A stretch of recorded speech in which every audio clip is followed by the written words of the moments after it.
Hi, we're back for the extended, and I don't know how this is going to come out, so we'll just go with the flow here.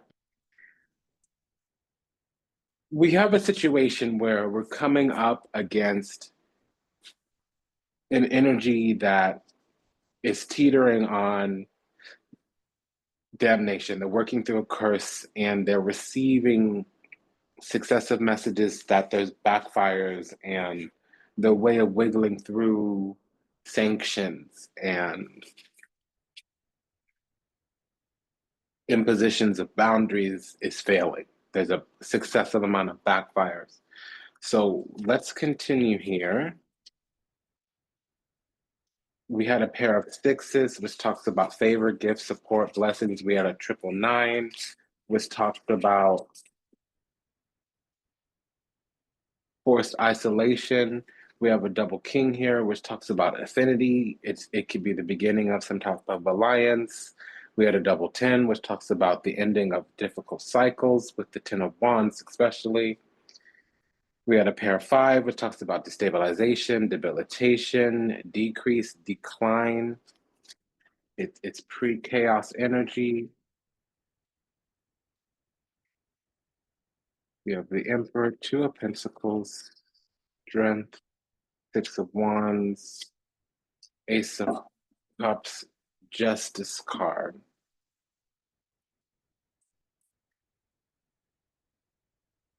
Justice card here is talking about some kind of alignment. Number one, there's the receiving of grace and glory, specifically glory.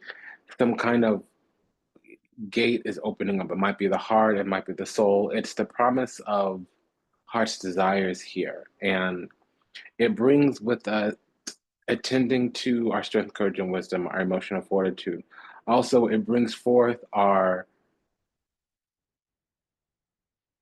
eternal life in the sense of in this life, there's a lot of mortal things that don't pierce, that don't touch, that don't plague us when before there used to be. We might have had to often contend with the darkness, with the devil, with the unknown. So now we've found what's called emotional fortitude, strength, courage, and wisdom. There's also this duty and obligation. It can be according to system structures foundations. It can be according to duties, obligations. It can also just be self-governance, self-mastery. There's a graduation in a sense. So this plaguing, this hunting, attack, crossfire, it's proven worthwhile for some reason because we're pouring back into ourselves. And it might be that we had to stand up and kind of face fear or face the music or stand in the face of something difficult.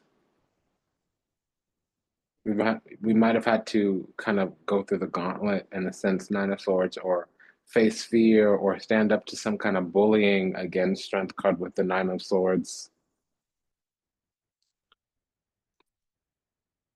We're also aligning with some type of energy that a hardship taught us about. It further defined it.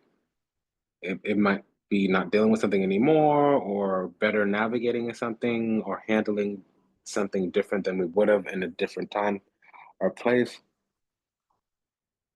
We now have the understanding of how to show up and remain present while participating, or show up and successfully navigate, negotiate something. We have a better handle.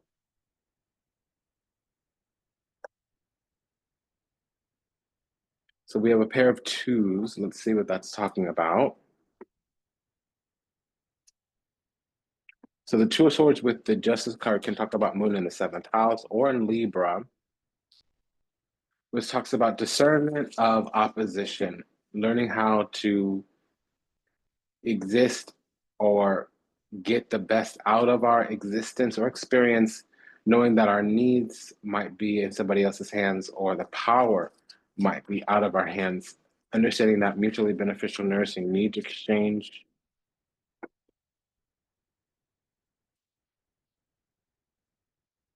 It's really learning how to deal with other people. People decide their own path, they decide their own fate, and we decide if that works for us or not. People basically move how they move, and we can decide whether or not to move out of their way.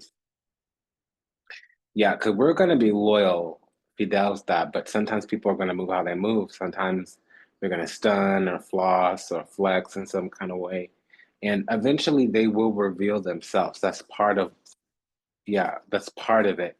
They'll inform us where they go, where they fit, how they impact, how they inform our lives. And again, people will eventually, over time, the geletta, the butterfly there, they will reveal themselves. So the superbia, the peacock.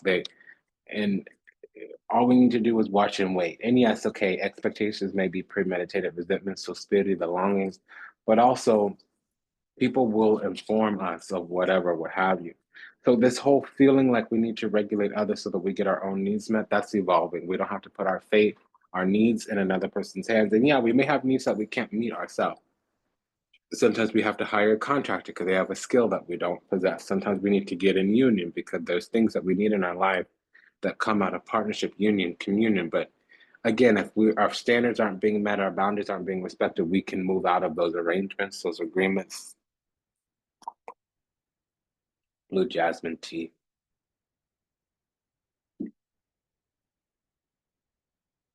We have a pair of aces here. So this ace of cups goes along with the chariot.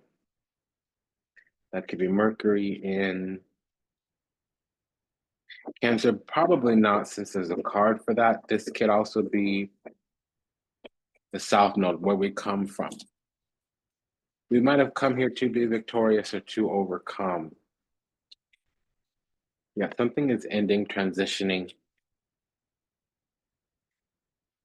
Here it's positive because we keep giving our love, our affection, our affinity, our support to others, and they show their own way. So sometimes we're giving people what they want or what we think they want, and what they really want from us is some type of superiority or denigration. So sometimes we just show up with love in our heart, a smile on our face, ready to be supportive, and they're getting upset with us for no particular reason. Do you know what that means? It means it doesn't matter what the narrative is, doesn't matter what the truth is. They're always going to find some type of la di da, some type of yada yada, some type of so what, have you, whatever, what have you, so on and so forth, to support their narrative. If people easily believe bad or worst about us, it's because whatever they saw, perceived, real or otherwise, real or imagined, supported whatever narrative they had in their head. It wasn't about reality, truth. They'd be asking us about the reality truth. They'd be saying, hey, this is what I'm experiencing. This is what I'm sensing. I hope you can disprove it. Help me understand. Help me feel better. Make it make sense. Help me understand. That's not what they're saying. They're la-di-da, yada-yada. They're going off for whatever reason. Really, what's going to happen is we're understanding that eventually over time, we're going to realize la nimica. These people have animosity of resentment towards us. And it's not about whatever we're doing.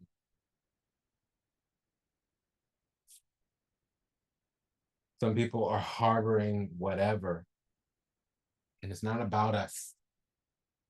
Unless we did something and they say this is the behavior that led to whatever outcome, and I'm holding some kind of resentment about it. Sometimes people will suddenly say, hey, this is what's going on. I'm feeling some kind of way. Oh, okay, I didn't know, and thank you for informing me. Sometimes people will go away and process the situation and come back saying, like, hey, I'm having a little bit of a challenge. This is what's on my mind. This is what's on my soul. This is what's on my spirit. Can we talk about it? Hey, I figured something out after some processing. This is where I'm at with things. Sometimes people will do that. And if that's not what they do, and very suddenly the situation has changed, let them be how they be. I'm getting that we've been invited to grow on and move on to the next part of our cycle, and we're still being held up because we have this rumination oscillation in our mind. We're still waxing philosophically about the things of long gone, the things of yesteryear, the pains and the trials and the tribulations about how things and what things happen and how they got to where they were or how they are. And it's not about that. When a bridge gets burned, let it die. When a bridge gets burned, walk on. Actually gain some clearance. And it's not about the burning bridge, and it's not about the parting of ways. It's not whatever cards get dealt, let them be dealt. Because we have ourselves and we have the divine. We don't need to worry about what another human is doing. People show up the best they can, and those who don't are intentionally not showing up the best they can for a reason because they're getting something out of it. Even the people who choose not to put their best foot forward are under the impression that that suits them for some reason, and whether it does or doesn't isn't our isn't on us. Maybe we can clearly see, and unless they're open to saying like, "Hey, do you know about the divine? Can I talk to you a moment about your soul?" Uh, Unless somebody's open to that conversation, it's not our job to beat our heads against the wall, to pull our hair out trying to save somebody.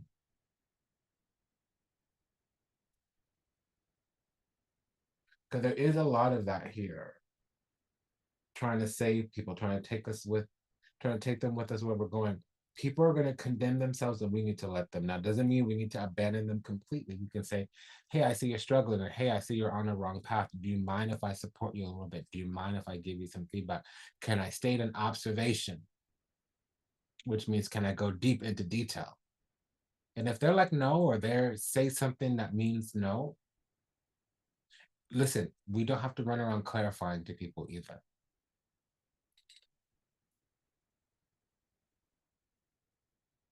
So we have the King of Wands with the Emperor. That could be Aries energy. We do have the solution. We see what the problem is, or the path to be walking, or whatever, what have you. We can provide some medicine, but sometimes we're stuck not providing medicine because sometimes people actually manifest what they want out of life, but it's not the thing that we're trying to manifest out of life. So we can't see that they're happy and content. Some people are happy being hoodlums, or mediocre, or basic, or generally confused, or generally unawakened. Sometimes that suits a person, or they've manifested their life's purpose already. I know it's hard to understand because it's not the path that we're on.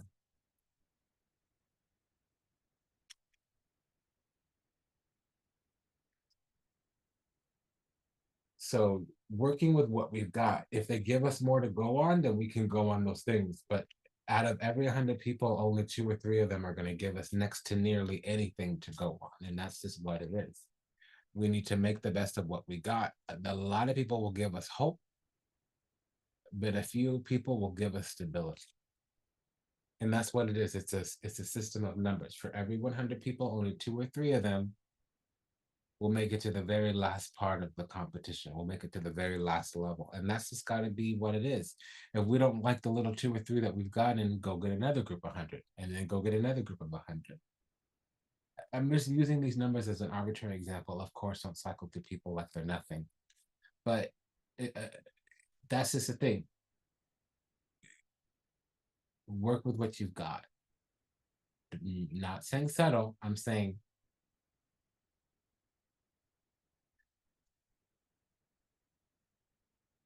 put people where they belong.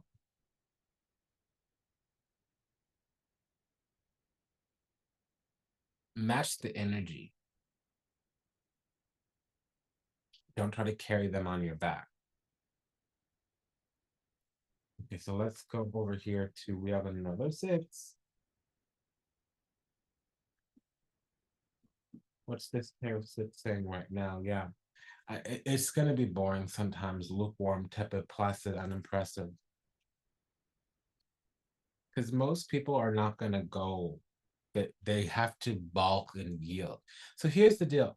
Until we move into certain spaces after a sufficient amount of initiation, self-initiation, for a lot of times we're going to have to leave people behind because their stinking thinking and their conditioning and programming is going to be the thing that's triangulating the relationship.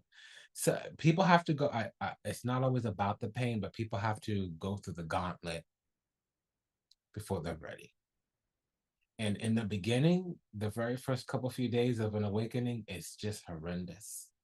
And oftentimes, the lessons you learn when you start waking up,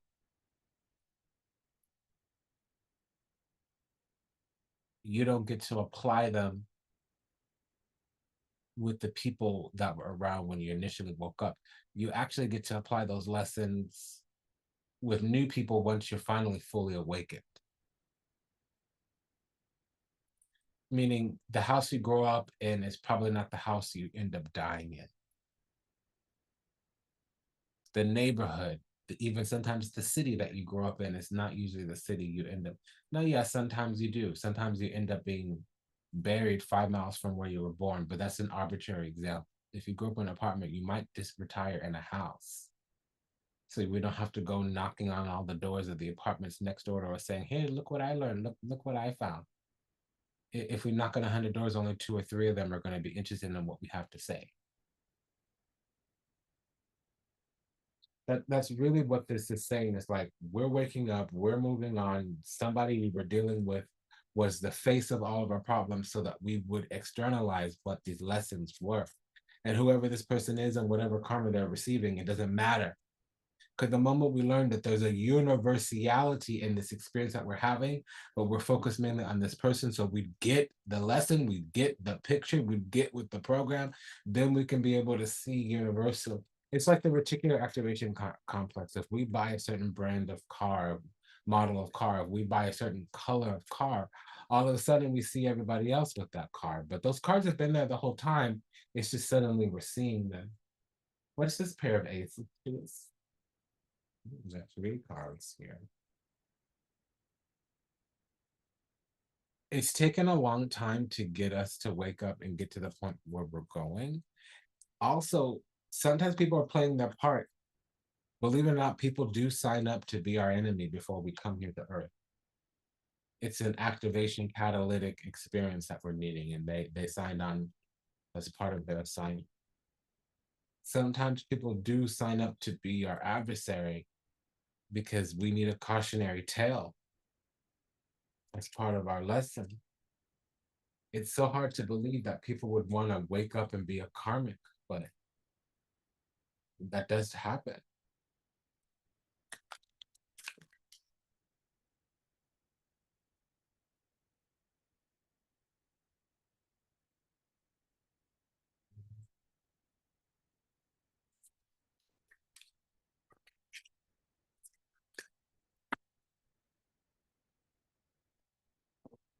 So I extended that there's not much here in the extension. If I can't append it to the video that I already recorded, I'm just gonna put a second one out. We're not gonna go and do the whole leave a donation thing. We're gonna just put this out there. Um, I wanted to find out what this person's karma was.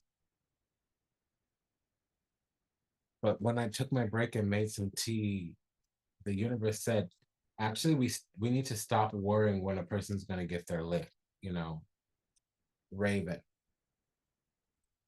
We could see very clearly that a person is cursed and that they're marked for a bad fate, and we need to move on.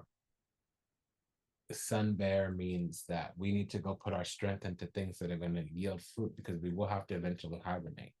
And they're under the serpent energy. They might bring in their own demise. They might. Yeah, because we actually need to be in a sensitive, soft place. The things in our mind, the things on our spirit need to be joyful and bountiful. If we're getting way down too heavy, not every blessing is going to penetrate.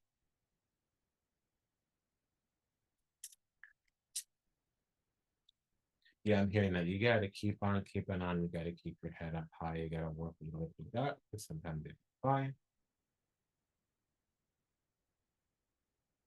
You got to keep on keeping on. The world. So everything, I'm hearing all his seed dreams come to me.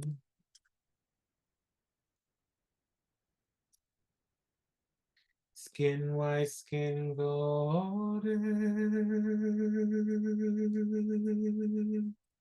On a promise to be free. Daphne is laughing and dolphins laughing in the sea. All his seed dreams come to me. The thing is, we've got to be joyful and bountiful. The thing in our mind all the time is the thing that's going to manifest. So we're thinking about all the wounds and the disrespect and the misunderstandings that we experience, that's what we're going to call in more. But the universe is reaching out to assist us. And the first thing we've got to do is just let things complete when they complete. Sometimes it's not a happy ending, but it's an ending all the same. Because a lot of people are going to get left in the death. We're going to leave them in the lurch. And that doesn't mean abandoning them. But we're number one in eternal soul. Number two, there's a lot more regality. There's a lot more divinity. There's a lot more royalty to us than initially meets the eye. And not everybody's going to perceive our value and our worth in the beginning. And that's fine. We've got to let them. They may be moths to a flame. And that's got to be okay. Their karma is to have the exact blessing that was going to take them out of the depths that they were in, slip right through their fingers.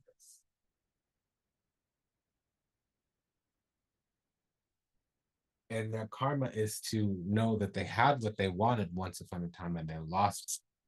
And for some of it, it's to know that they willfully and ignorantly threw it away.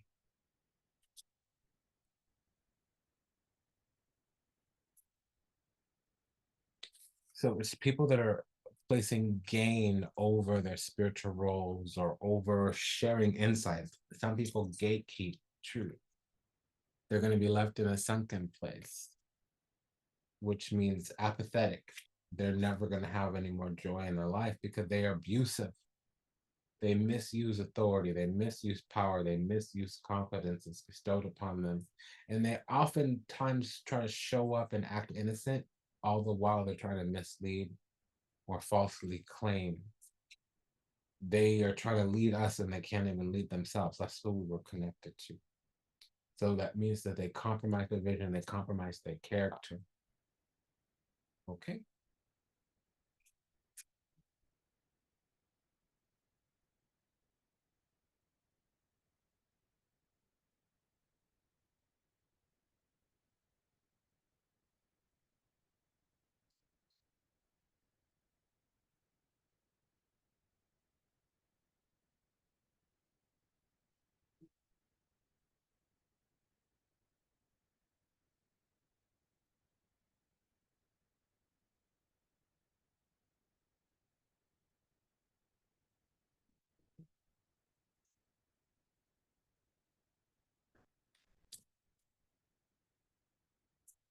I'm checking on the Six of Wands with the Strength card.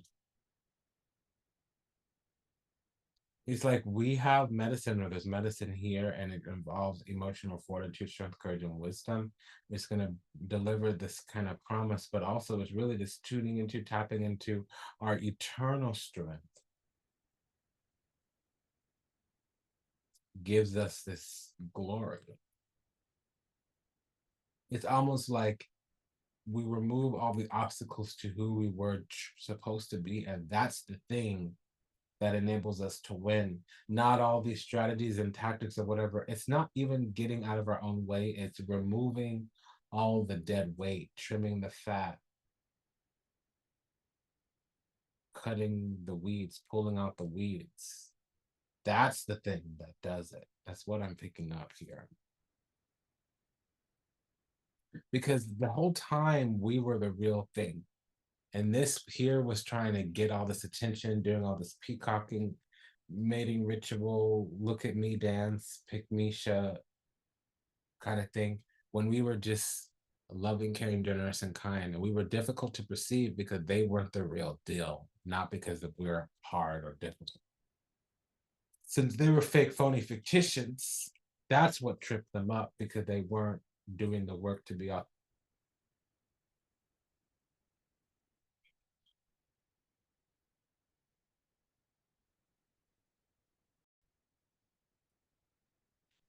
Because they weren't doing the work to be authentic, genuine, and sincere. They were acting out of ego, acting out of fear, acting out of a not a place of divinity.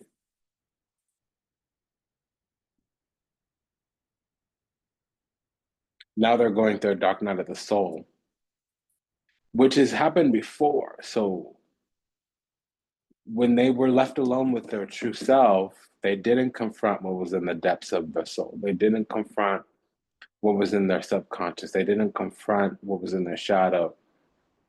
They acted out of that place to justify whatever they were doing. So they had this perfectly curated narrative that they became hypervigilant, hyper insecure, hypersensitive about, and they caused harm out of those places of fear. So it's been an honor and a pleasure to serve. Thank you for allowing me the privilege to do so. Take good care. See you in the next one. Like, comment, share, subscribe. Bye bye.